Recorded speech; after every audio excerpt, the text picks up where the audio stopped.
So quiet now. Would you like me to start? Does it seem good?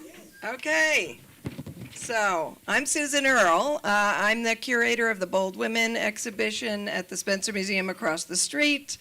Invited Mary here to join us, and we are so happy to see you all and so happy to welcome Mary Sibande, who traveled here all the way from Johannesburg. I meant to add up the mileage, but it's a long trip.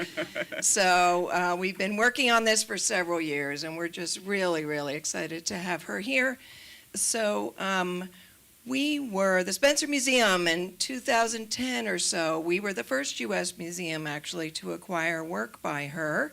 And it came initially through one of my students, Jessica Kirchhoff, who is a brilliant, brilliant person, and found Mary's work through a really cool fashion scholar blog. And we snapped it up, and Mary has been so kind to us ever since.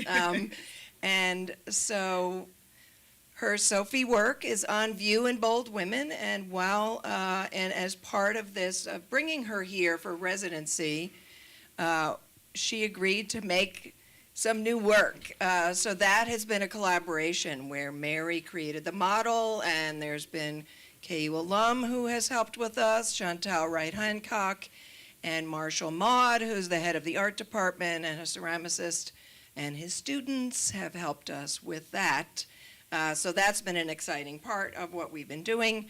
Mary is an amazing creative thinker. She never seems to shy away from ambition, from making a life-size sculpture with a 12-foot skirt, to working with people in Lawrence, Kansas, thousands of miles away, to create ceramics for the first time. And she was born in Barberton, South Africa, and she earned diplomas there, several, and she was represented at the 2011 Venice Biennale, the 54th Biennale, and showed major work there. She has received multiple awards and honors, including the Smithsonian African Artist Award, the Helgard Stein Prize for her sculpture called In the Midst of Chaos, There is Opportunity, from 2017. And most recently, she was endowed with the Chevalier des Arts et Lettres from the government of France. I love your French. Thank you. So she is now Madame Chevalier, and her works are in numerous museum collections, not only the Spencer Museum, but also the Smithsonian National Museum of African Art, Zeitz Mocha in Cape Town in South Africa, the Museum of Contemporary Photography in Chicago, the Virginia Museum, the Itsuko South African Museums in Cape Town, University of Michigan Museum of Art, and others as well. She has been featured in numerous exhibitions, including at the Met Breuer in New York, at the Museum of Arts and Design in New York, the British Museum in London, the Johannesburg Art Gallery, the Boston Museum of Fine Arts, the Musée d'Art Contemporain de Lyon in France, the Museum of Contemporary Art in Rio de Janeiro in Brazil, Museum in Helsinki, Finland, and the Frist Art Museum in Nashville, Tennessee. There are many publications about her work as well. She also has an outstanding website. If any of you have recently gone to look for it, it's on temporary hiatus, which we hope sometime it will come back, because it's quite exceptional, and you can learn a lot, and it's just really beautiful. So stay tuned. That one we think will come back. Before I conclude, I would also really like to thank our funders for this. So we have grant funding and foundation funding for the exhibition. We are fortunate to have an international artist in residence program at the Spencer Museum, and we also have individual funders for this project, and some of them are here, so I hope they don't mind if I name Jeff and Mary Weinberg and also Linda Bailey, whose exhibition fund is ongoing support for the Spencer and really important. Also Elizabeth Schultz, whom I'm not sure is here today, but we are so grateful to have this local support that's really important for us. So Mary lives and works in Johannesburg, where she juggles a busy worldwide travel schedule. And among other things, she has established Occupying the Gallery, which is a mentorship program that supports young artists in exhibiting their work. So please join me in welcoming Mary Sibande.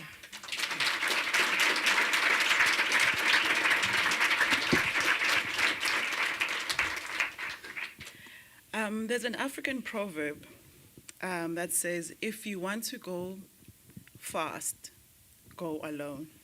If you want to go far, go together. A few years ago, in 2009, I had an exhibition titled Long Live the Dead Queen. Long Live the Dead Queen was, it was a homage to the women in my family who were all domestic workers.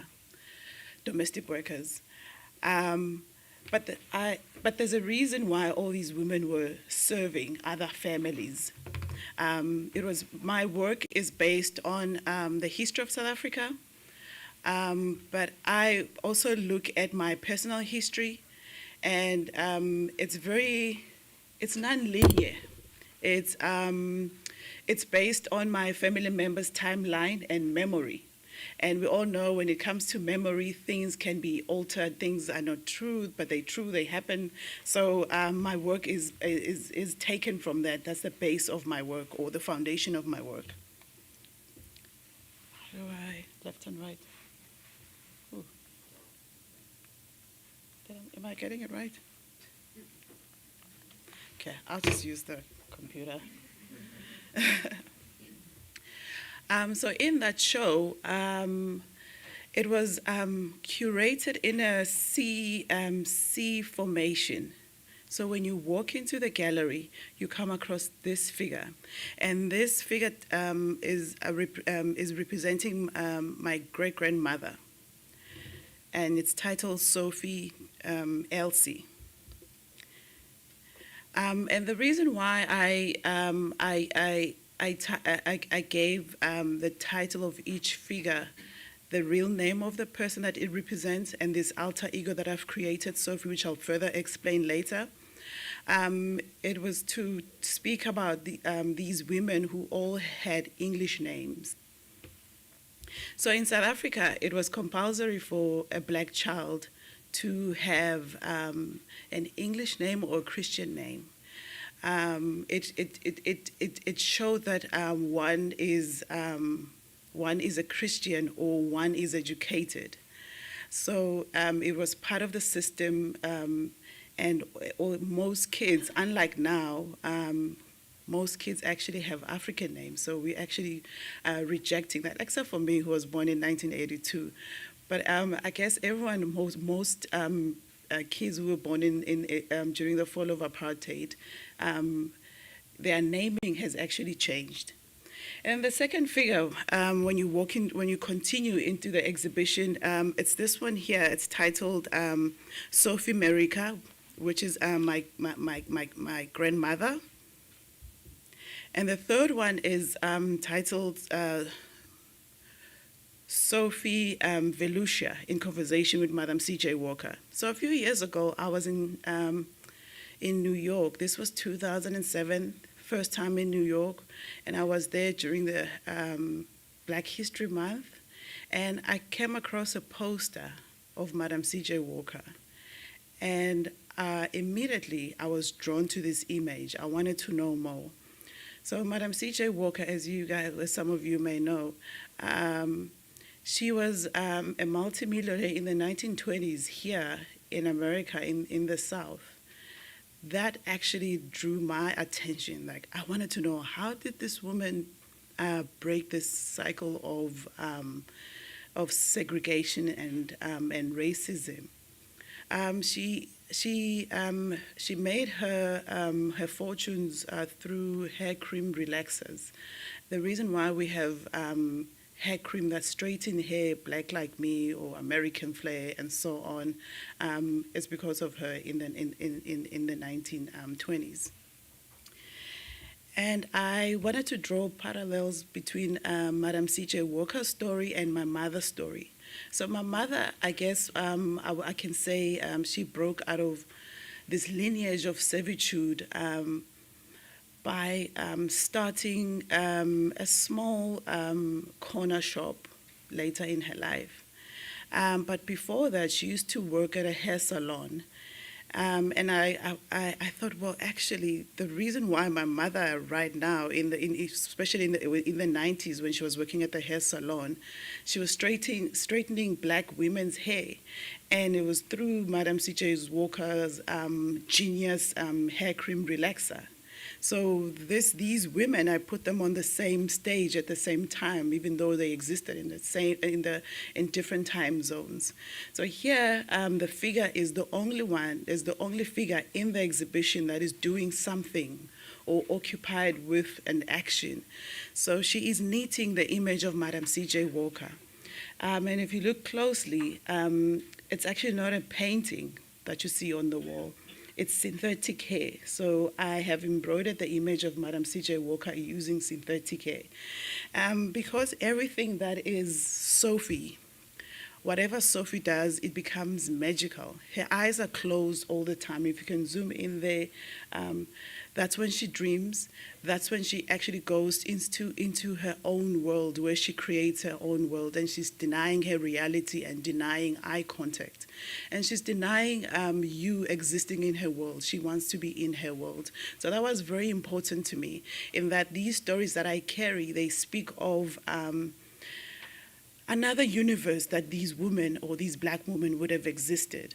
A universe where they don't have to be double discriminated against. First, they're black women, and first they're black, and secondly, they're women. This work actually is right now at the Spencer Museum. Actually, when you get a chance, you should go see it. This is the only figure that is wearing purple. So when I was thinking of a color that will speak of change, of privilege, I thought of purple. So the title of the work is Sophie Ntombigaise. So Ntombigaise is my other name, so my African name. And I decided to put myself amongst these women, in that I come from them, they made me. As much as I can say, I have traveled the world, I have received education, I have degrees, but these women I'm an image of them. They look like me, I look like them. And how I see it is that these women have been passing this baton of servitude from generation as far as our family tree can go. They've been passing this baton of servitude from one generation to the next because of the system of segregation in South Africa. And then when it comes to this figure that represents me, she's wearing purple. And through my research, I was searching for a color that is different, color that speaks of my position right now, and purple was that color.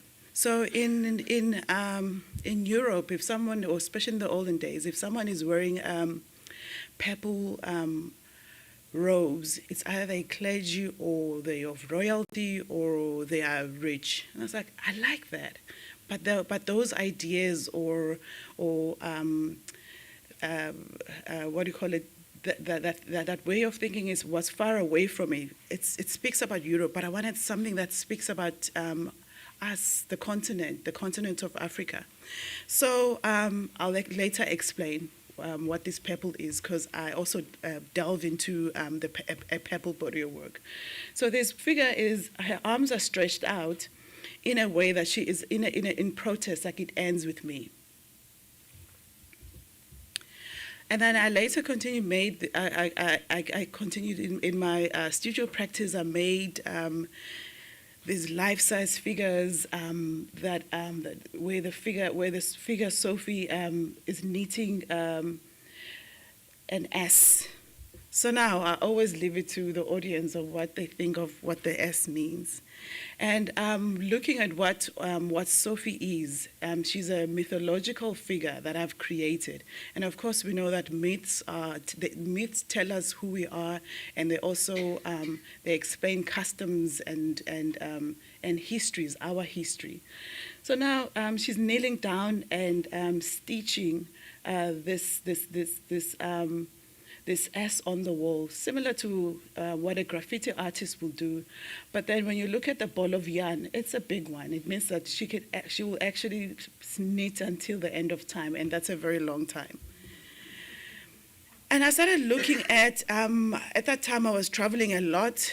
I started noticing equestrian statues.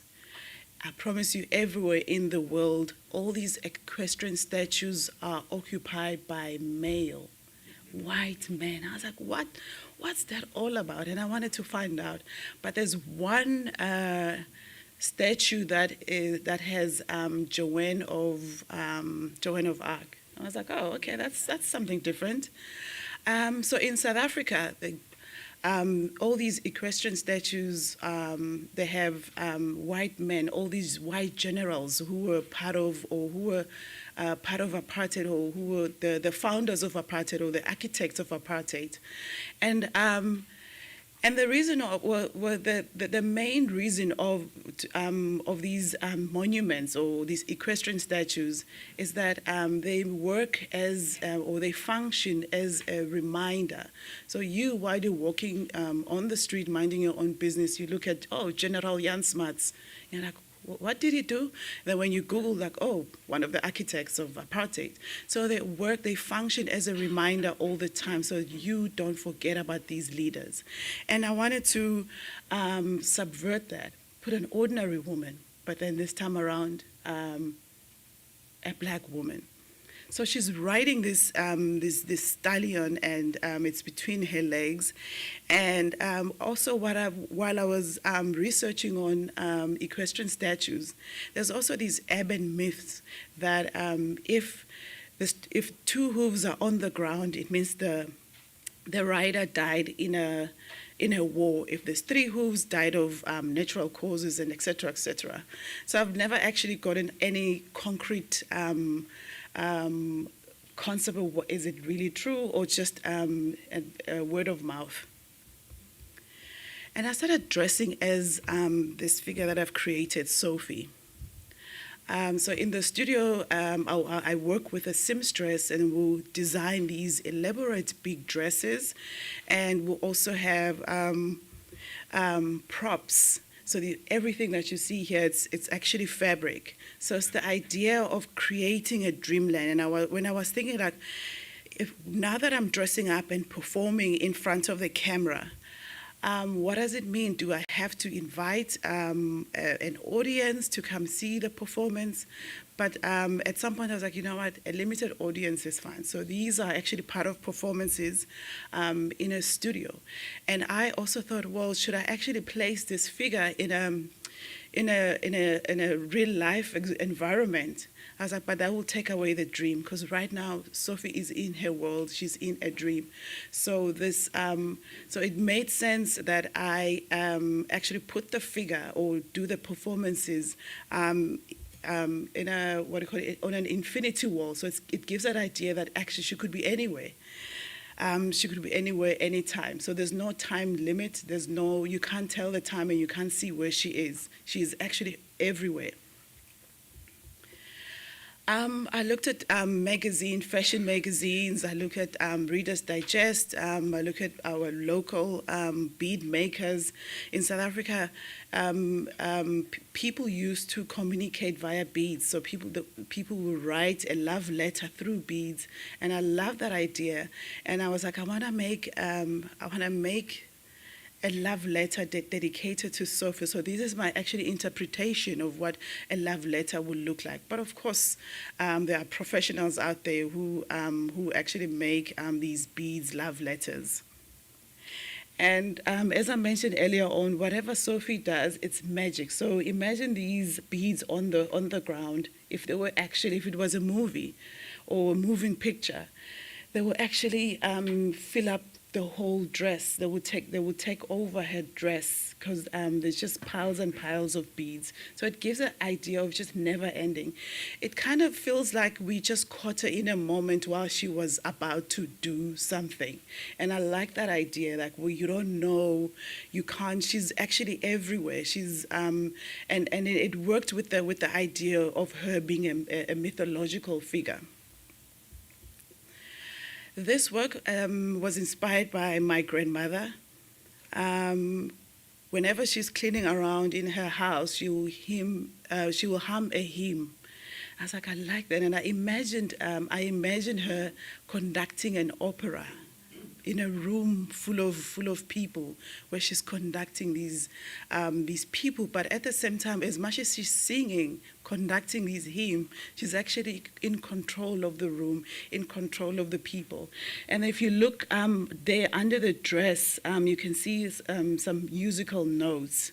I was like, I like that, and I wanted to bring the idea of music or of sound into a still artwork. And now you just caught her while she was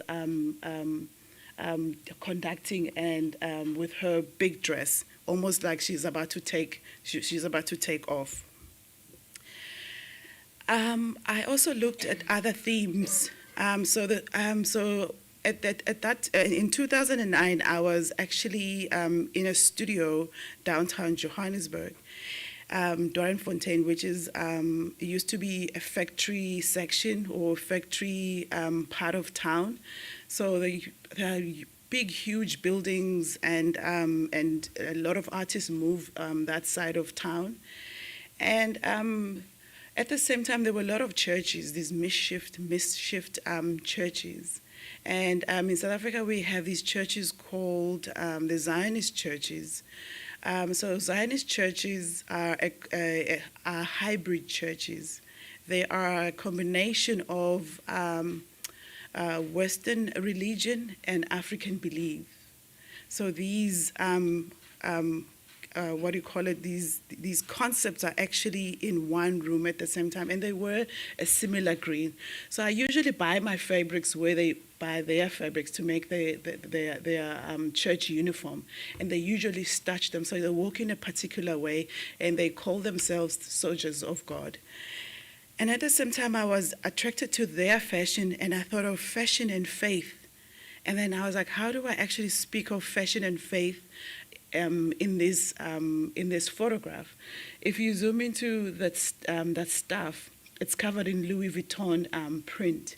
And also I wanted to subvert the idea of who is the leader and who is the follower.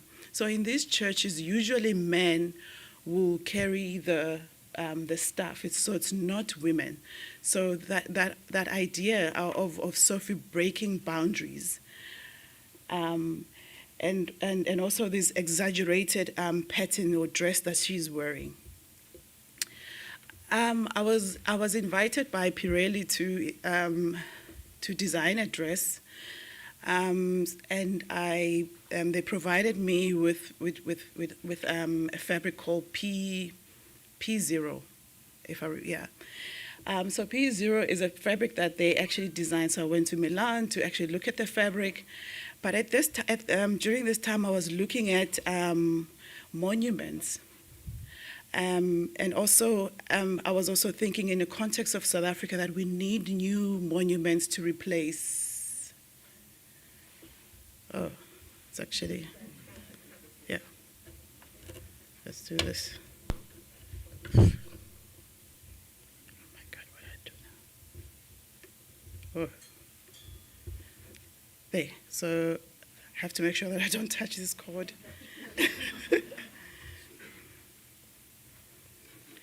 It's a bit loose. So it's the idea of replacing old symbols with new ones. Now there's a woman who is actually jumping on these pedestals. On this pedestal, and of course the idea of pedestals is you have to look up You always look up in awe. And it's designed in that way. There's never a monument where the person is on the floor. It's called something else, I think. But here, Sophie is actually jumping, but the jumping is actually taken from this church. So this is a church called ZCC. So these men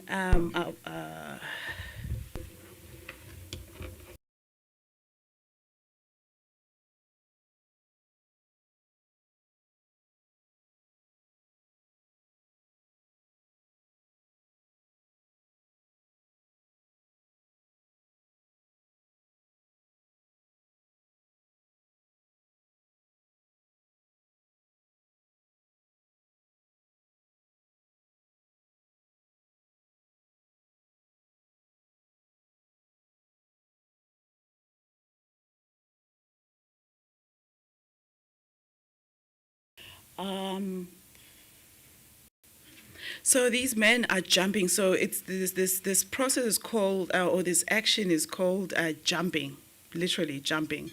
So it's the idea of getting closer to God. The higher you jump, the closer you get to God. And Sophie is emulating that. But this is only done by men. So there's all these. Some of these churches are actually, they always, I would say, they're very patriarchal. So with the idea of Sophie, she's breaking down those boundaries. And these shoes are actually made out of, the sole is made out of car tire. So I guess it's the idea of when they stomp the ground, it has to lift them up again. This is an image of my father. It's a photograph of my father. I didn't know my father until I was about 16. He was taken away. He worked in the army until actually 3 years ago. He retired 3 years ago. I decided to make an artwork about him. I decided to make a work about the absent masculinity in the family. I knew of who he is or how he is or what kind of person he is through my grandmother and my mother. So that's why he takes on a female form. But actually, this is me becoming him or playing him or becoming this man that I think he is. And of course, when I was younger, so these works, this series is actually based on my memory as a child. I pictured him as a toy soldier because I was told like he's actually very tall, and in my head I was like, oh, there's a giant. Imagine like a giant toy soldier. So this is a work that speaks of me meeting him before even meeting him or creating an image of what he could be or what he is. I was invited to represent South Africa at the Venice Biennale in 2011. So this work is a poem dedicated to my mother and father who never had a relationship. So if you look in the front there's a figure that represents my mother, and in front of the many soldiers, there's a leader. So that leader is closer to the female figure. And of course, as a soldier, when you think of a soldier, you think of many. You think of many bodies, or you think of many men who are wearing the same thing. You think of the state, these men who are part of state, who are state entities. Let's get another view forward. So if you look closely to it, it looks like they're about to embrace. They're about to do a tango. So the title of the work is Lovers in Tango. But there's the space between them, so the tango will never happen. So the dance will never happen. So it was that being captured or being in a state of things that are about to happen. And this has been actually part of my work where things are about to happen and they will happen, but you later see. This work is titled In the Midst of Chaos is Also Opportunity. So now while I was making this, while I was thinking of this series of the soldier, and I thought of what happens if Because usually with soldiers, everything is proper. People are standing in line, straight line and whatnot. I thought of what if there's just chaos where you don't know if the people are fighting or they fight or they're actually hugging or are they actually dancing or they actually are about to shoot. So it's the idea of non-formation. And in the center of this installation stands a leaping horse leaping into space, and there's a red figure riding it. That's another close-up. So these are actually life-size. So how I constructed these were, for the first time, I decided to use technology. Instead of sculpting in clay that takes time and, very laborious act, I decided to scan myself. So these works are actually, the master is 3D printed, and then from the master we created a mold, and the mold we made casts with fiberglass. So this is actually fiberglass. The purple shall govern. So we're going back to Sophie Ntombigai, so the figure that I mentioned earlier on that is exhibited at the Spencer Museum. So I thought of this the purple color that speaks of me. So now I decided to let go of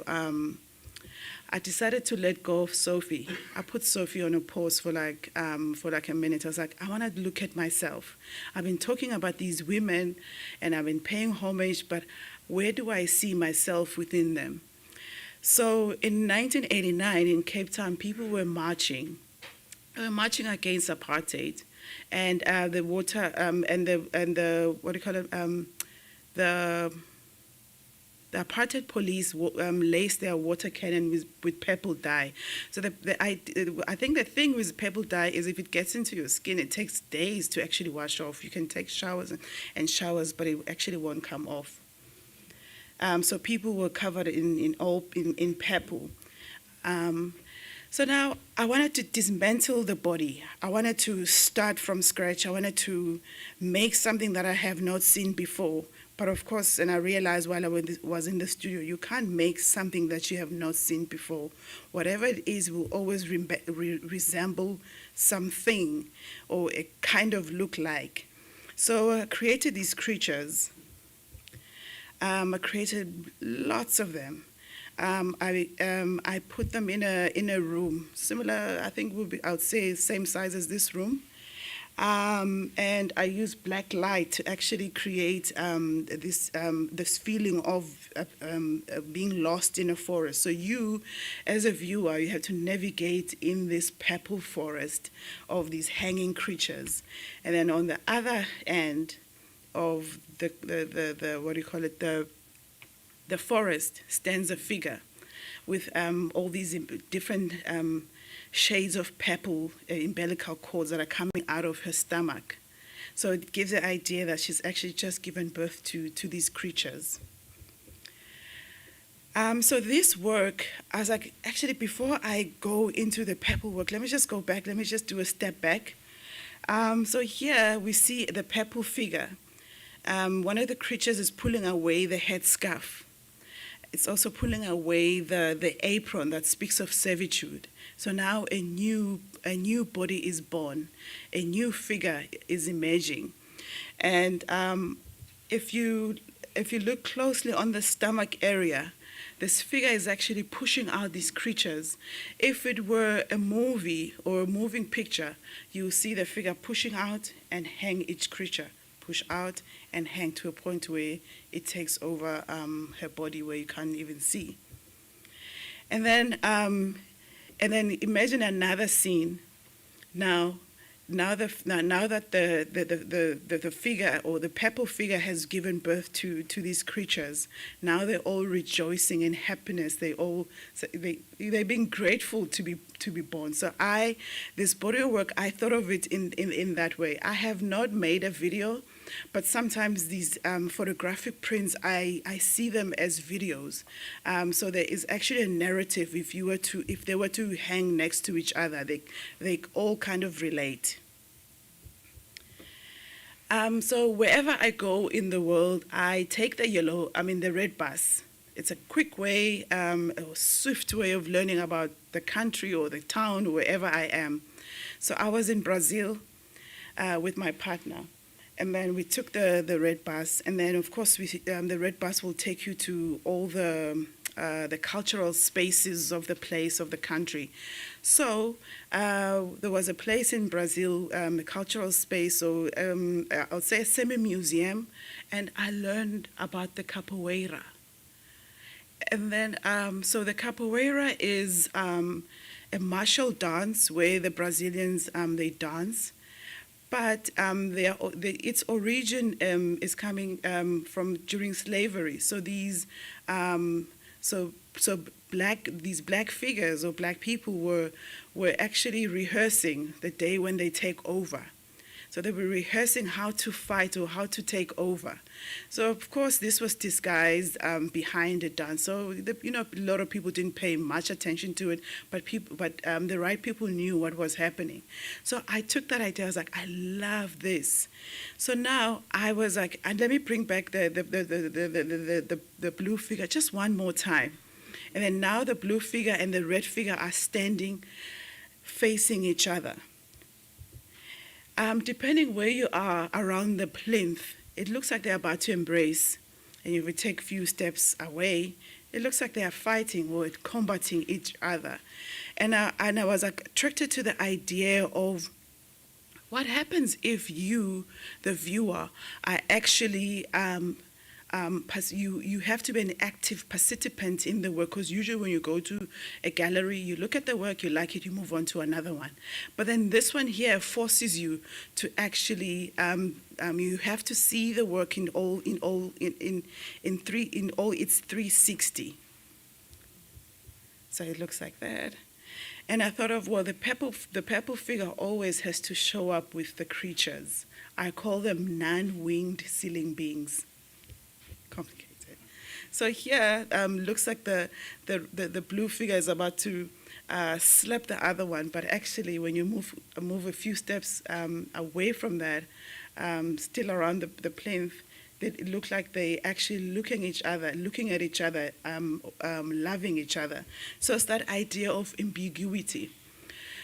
So the thing is with being an artist, you always have to finish an artwork. And the title of this work is Allegory of Growth. And I thought, what happens if there's an artwork that's never finished intentionally? Because once it leaves the studio, when it's hanging, when you come across it in a gallery or museum, you can't go, what, let me just fix this finger. It's there. If the finger is not there, it's not there forever. And no one will know, because maybe, people think like, oh, that's how the artist wants it. But I thought, well, this work, I want an artwork that grows. So every time when I come across it, there will be something new. I'll add a vine. So all these vines are actually made out of fabric. They're stuffed with fiber feel. And the creatures are hanging next to the figure. And I'm thinking, next time I come across this artwork, I want to add sound. So you see where the face of the creature is. I want to put a small speaker there and have a sound. And then, so initially this work was not like this. It was actually smaller. And I've exhibited it, I think about 3 times, 4 times. So every time it always looks different. It's growing all the time. So I'm sure by the time I retire, it will actually this sculpture will actually fill up this whole space, or even a building. Who knows? So I was in McVal for 3 months. It's just outside of Paris, Museum McVal, and I wanted to manipulate fabric. I wanted fabric to look like roots. I wanted something else, because I've been making these dresses, and at some point I feel like, what, I can actually make big dresses. So now I was thinking of something else. There must be another challenge. other than one. Actually, there is a dress that can actually fill up this whole room.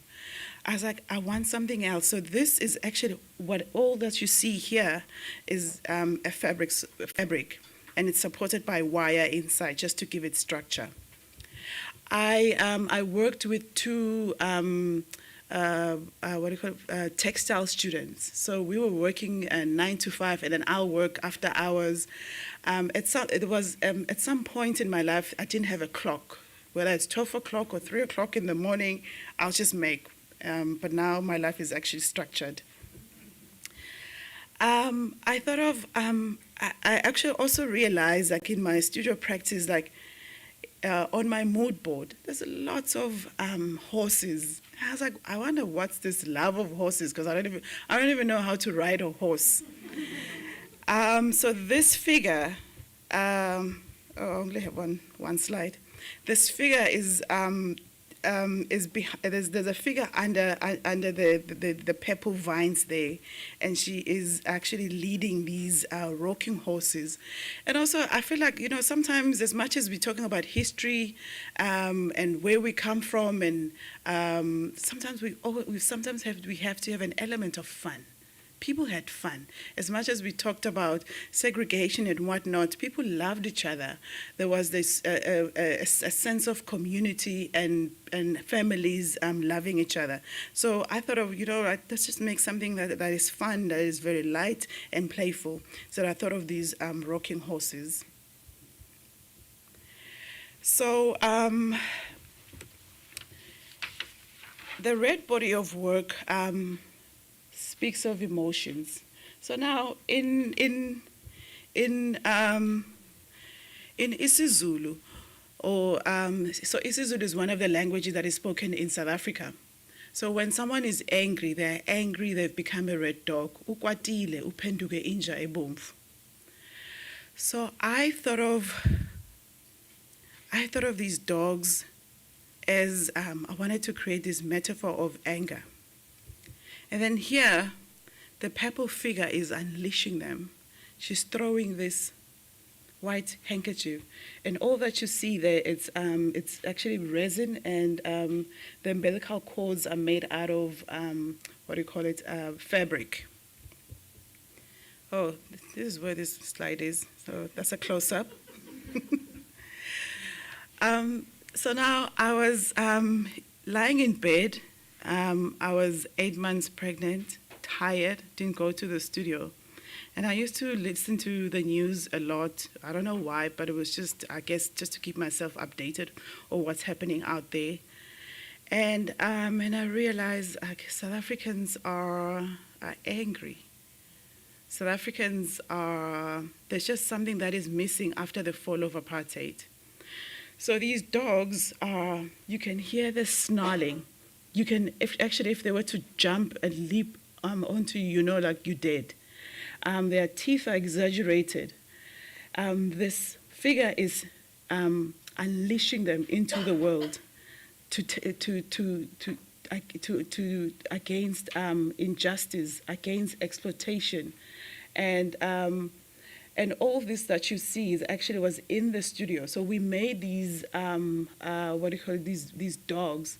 So what I did was I didn't make them myself because I was pregnant. So I have a foundry that I've been working with for quite some time now, the Loop Foundry. So I called Michael. I was like, Michael, I have this idea. You need to make these dogs, and they have to look like this. They have to look angry. How do we do that? And then, of course, we looked at wolves. We looked at hounds and the meaning of that and whatnot. So these are actually hybrids of all these animals that I just mentioned now. And then at some point I got to the crossroad, didn't know what else to make. And I decided to introduce this purple figure, which I call the High Priestess. She's carrying these giant tarot cards, and she's throwing them in the air, about to predict what will happen next. And I decided to now, you know what, I think I need to speak of something. I need to dig deeper into this emotion of anger and what it means in South Africa. So now we see this figure that is wearing purple, but she's girding her loins, and we see the red underneath. And she's introducing this new color that has been actually bubbling under. And she's about to step on stage, almost like delivering or telling people that we are about to step into a new era, a new color. The red. So before I jumped into the red body work, I thought of, well, there should be some kind of cleansing. Usually in South Africa, when there's a ceremony of some sort or the gathering of some sort, we'll cleanse. It's either praying or some kind of tradition that will be done before a big event happens. So these, for me, they speak of that, where she's wearing white, almost welcoming the red that is in her head. And there's this stained glass window behind her.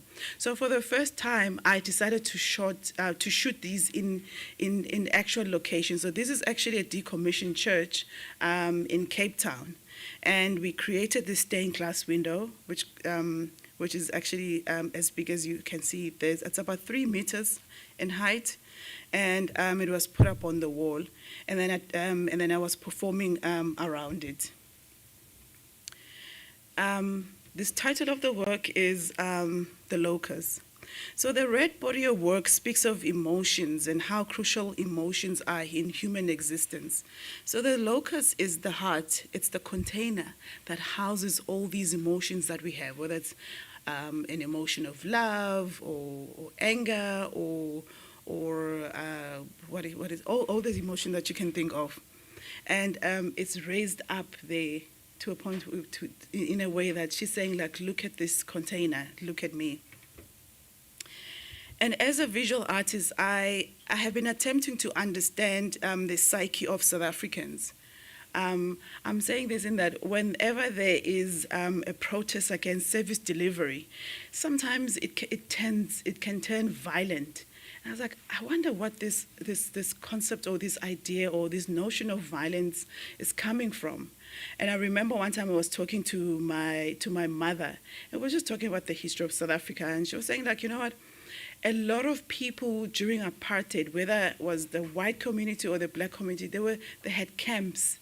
They were teaching themselves how to fight when the day for their day. No one knew when the day was, but there was a day that was coming. And then now 1994, and we had a democratic election where everyone actually can vote. All the citizens of South Africa were able to vote. Mandela came out of jail. We had our first black president. And when he came out, he said, no fighting. And people were like, no, but we have all these rifles. Like, what do we do with this? So I think that we didn't really actually get rid of that. And I feel like there must be, it's always bubbling. Violence is always bubbling under in South Africa. And I wanted to understand that. So I use in this red body of work, I created visual metaphors to speak of this anger that I see. So these dogs that you see here. So when I was thinking of, now that I have this dog, the red dog, I thought of a breed, and I was like, yo, there's so many breeds on planet Earth. Then I have to choose one, and I thought, like, which one will actually make sense? And I remembered, oh, actually, in the small town where I grew up in Barberton, there's a statue of Jock of the Bushveld. It's made out of bronze. It's standing in front of the town hall. But as I mentioned earlier, monuments, when a visual person or a monument always has to be high up there.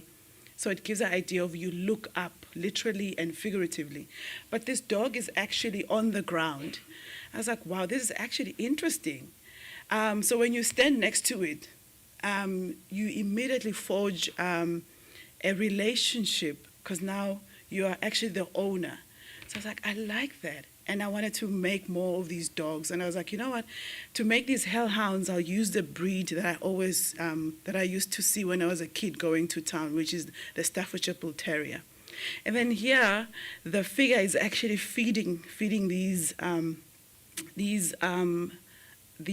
dogs, these hellhounds, using the heart. And of course, this heart or these locus that I was talking about earlier, it only consists of anger. So she's feeding them anger so that they can, so they become more and more like hellhounds, red hellhounds. And I was like, you know what, these dogs are actually, I end up having like many dogs, literally like many dogs in the studio. I was like, they need a leader. They need a shepherd. And I was like, actually, let me just create a shepherd for these dogs. So this is the red shepherd. She's in control of these dogs. She's about to mesmerize them and send them to their next mission. Clothed in the skin of righteousness. So anger is tiring. As much as I was speaking about anger, and it's also at the same time, it's a necessary emotion that it gets things done. If South Africans did not get angry, I think we will still be talking about apartheid to this day. So this work here now, the red shepherd is calming these red dogs. If you look closely there, she's dressing them in sheep's skin, just to calm them down. She's not saying don't stop being angry, just calm down. And these sheep's skin are made out of colors that you've been seeing, the color scheme that I've been working with: the blue, the red, the green of the soldier, the purple of the purple shall govern. And she's calming them down. She's about to place the sheep's head on one of the hellhounds. So all that you see there, it's actually made out of fabric. Thought I want to make a forest of fabric, just fabric only, no plastic or whatnot. And the sheep heads and legs are made of plaster. And at some point I was like, my work is very figurative. I wanted to make a very abstract, almost like a painting. So imagine a photographic print that is a painting. The figure is in the room, but you can hardly see that it's actually a figure. You just see these red marks that almost like they've been splat on the surface or on the canvas. So I came across this this figure. This is Yasuke.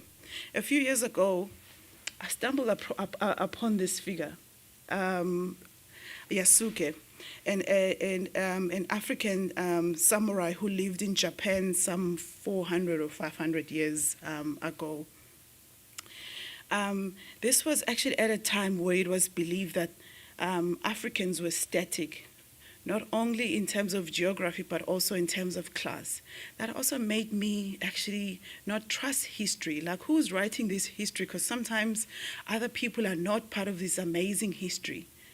And I thought, and I thought it would actually be great to actually weave this story into Sophie.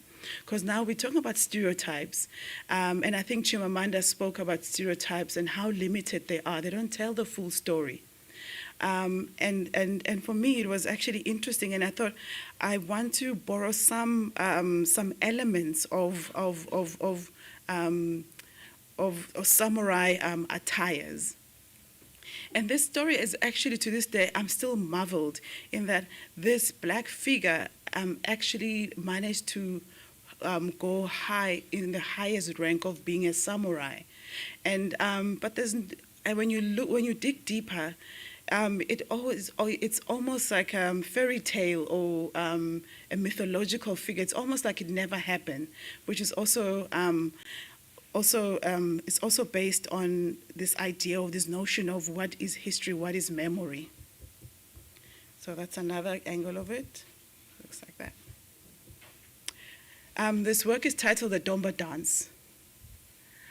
This is actually one of the last installation that I made, like in 2000 and when was this? 2021. Yeah. So I make small works now. I've gone smaller. Actually, we just made a small soldiers. You have to go see them at the Spencer Museum. I'm not going to talk about them, and I didn't include a slideshow because, like, you know what, I want to create a suspense. So you have to go see them.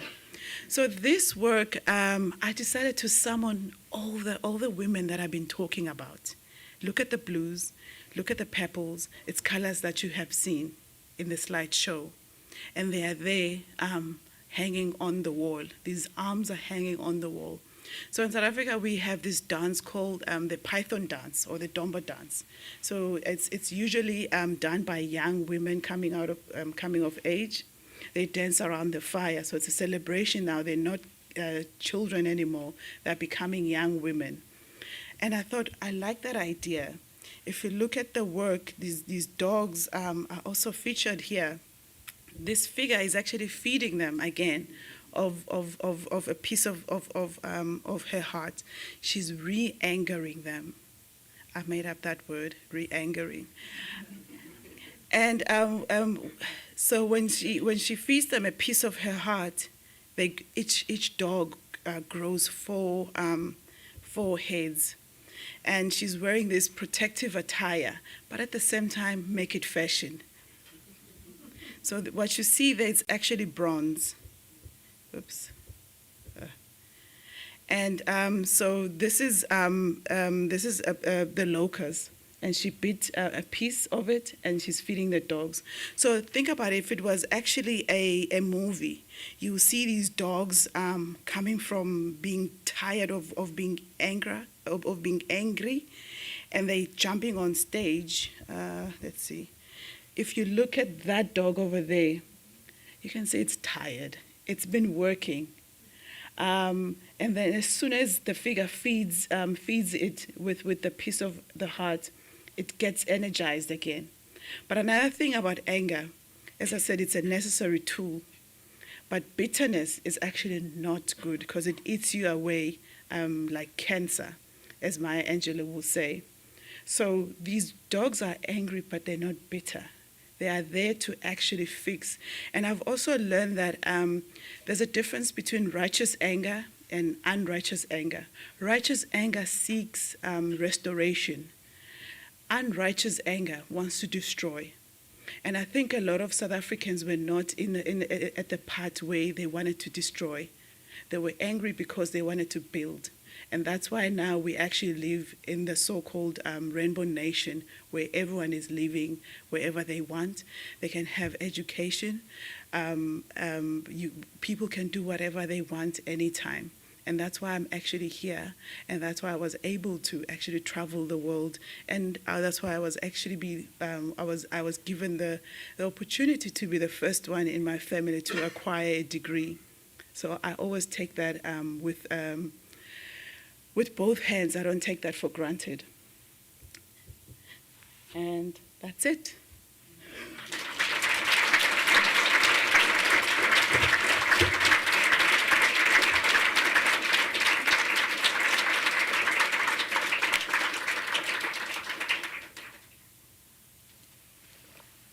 Are you open to taking questions from the audience? Yes, sure, yeah. Okay, so we have 2 mics going around if anyone has a question. Or comment, thought. Yes, here we go.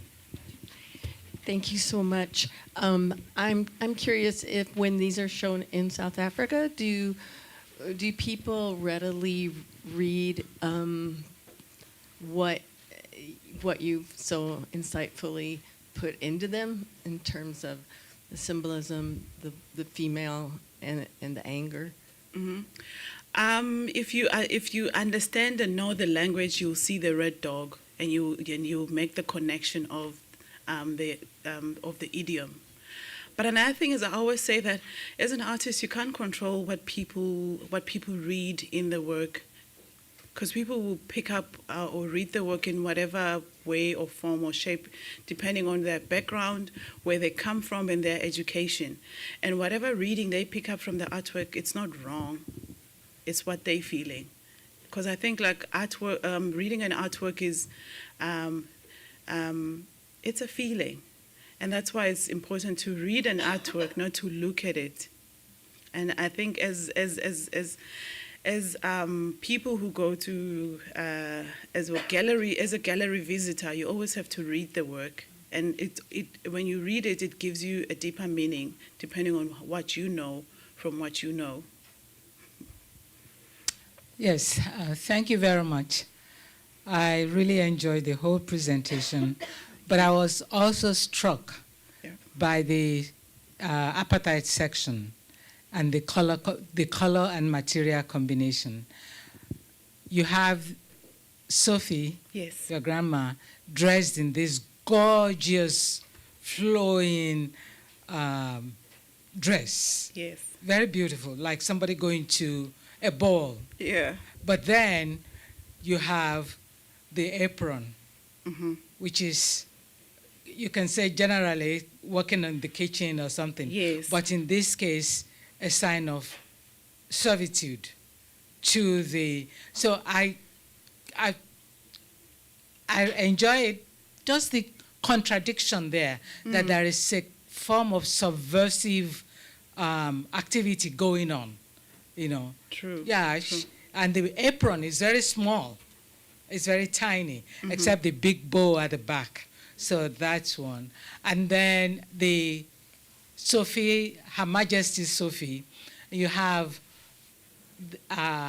The beads. Zulu symbols. You know, Yes. she's also still dressed in the, but then you have the symbols like the crown, and which is indigenous Zulu. So I think that speaks volumes. But then I wonder, as you were presenting, I was thinking that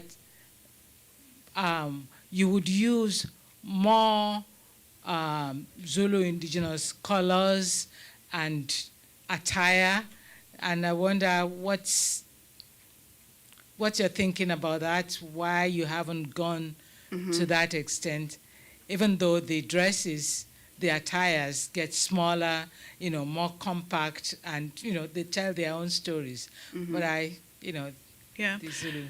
Well, the thing is, we don't dress in our African attire, in our Zulu attire, unless there's a ceremony. And this work is actually it's borrowed from a 19th century South African leisurely the white class leisurely. So Sophie is actually in that space where she wants to be in there. She wants to be part of this conversation, but she's actually denied because of her color of her skin. So that's why she's actually she's subverting this whole thing in that. Her dress, yes, they're very big, they take over the space. But when I was thinking that, I was like, this is how we dress. This is actually, it's just now these dresses are voluminous, they're big, they take over the space.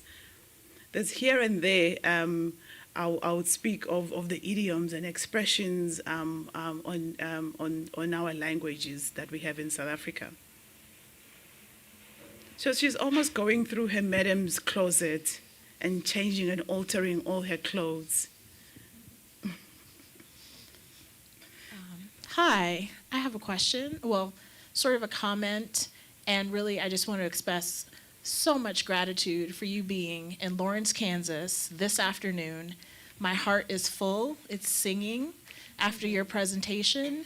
And, you know, I just want to say, as a Black woman who was raised in America, I feel you've so beautifully captured so many of the emotions I have felt and feel on a daily basis.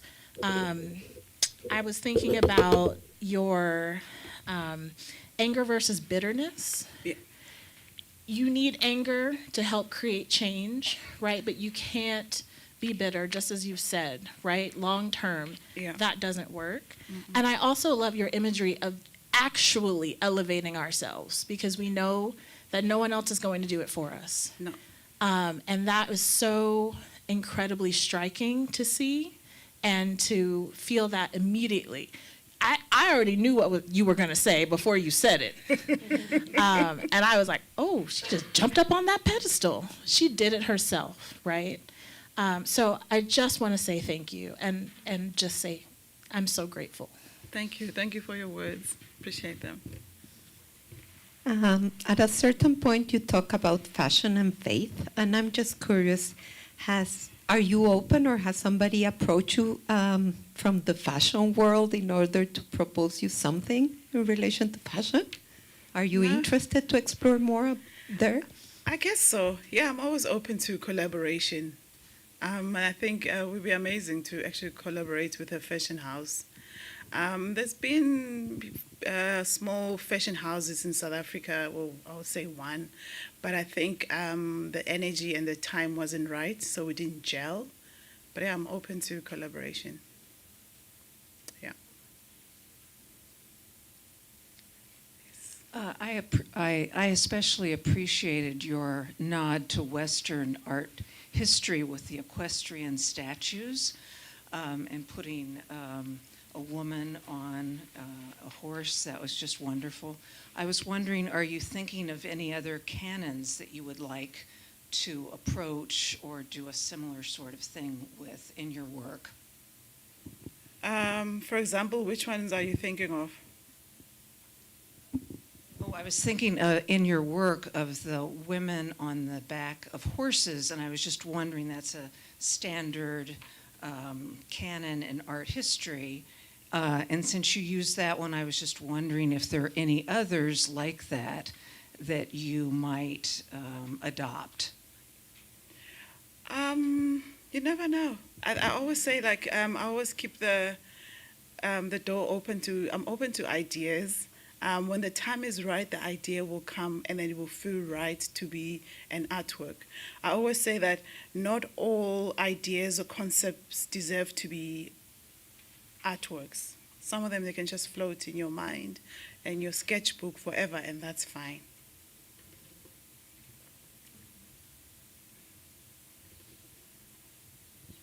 Any last questions? First of all, I really enjoyed your talk and love your work. I just have one question. How the audience in your country receive your work differently from the audience outside of your country? I realize actually that we are so universal. Now we have the internet. I'll know what's happening in Lawrence, Kansas, when I'm sitting on my couch in Johannesburg. So we have that bridge where we are exchanging information without even realizing we're exchanging information.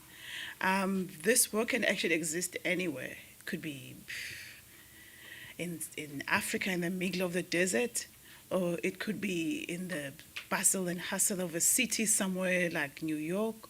People will still read it in a kind of similar way. As long as they have internet, they'll be able to read it. Great, thank you. I think we have one more question. Sure.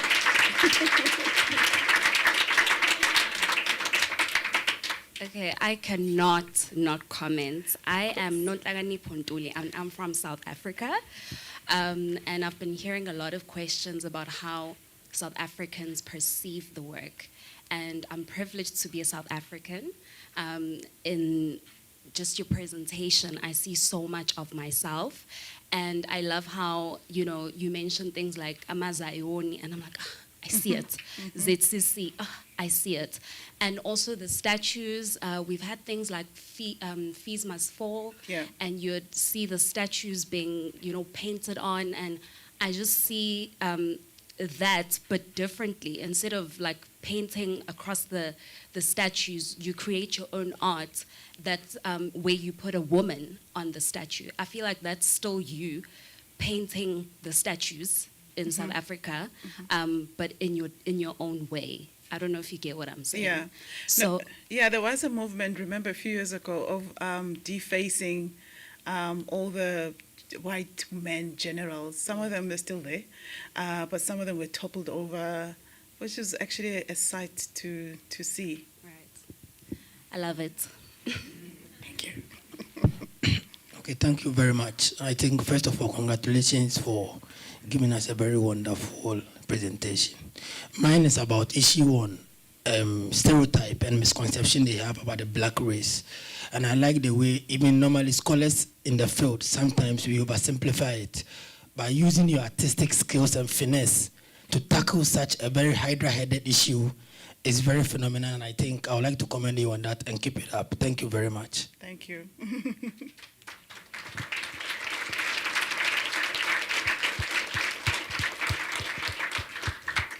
Hi, thank you so much for this amazing talk. I just want to talk about your reference to anger. Yeah. Anger that does not destroy. At what point does anger destroy? Because as an African, I recognize the socially constructed idea of what Africa is. Mm-hmm. You mentioned that it's static. We see that every day as academics. And if we are to destroy the system, this infrastructure, why should we have anger that does not destroy? But the anger is there. It did destroy. The hellhounds were sent out to destroy. And now they're coming back because they're tired. And the figure is re-angering them, feeding them the locus, which is the container that houses that emotion. So it's a back and forth. And if you're speaking of the continent, there's just so much that needs to happen. It's just actually sad because it's one of the richest continents in the world, but we don't see it. It's not visible because it's just a lot of corruption. People are gaining, people are taking. And we're going to quickly go to that artwork. In the midst of chaos, there's opportunity. When people are fighting, when there's a civil war, someone is looting. Don't think that someone is actually taking. There's someone who's in the mine digging for gold while civilians are being shot and dying. So it's that. Like I think too much anger also can destroy. You don't want that, because the thing is, we always have to think of the future. Especially, I am a mother. Always like, you know what?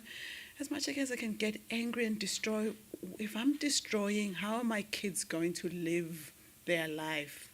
So your anger has to be managed in a way, and it has to be directed to the right people, to the right direction. It can't be just anyway. It can't be organic. It has to have a direction of who you're angry at and why. And we're looking at South Africa. People took to the streets. They were marching. Apartheid didn't fall because someone decided, hey, actually, no, man, we were segregating these people for a long time. Let's just give them freedom. No. There was a lot of fight. People were angry. They protested and all that. You know the history, yeah. Okay, thank you. Well, thank Okay, you. thank you.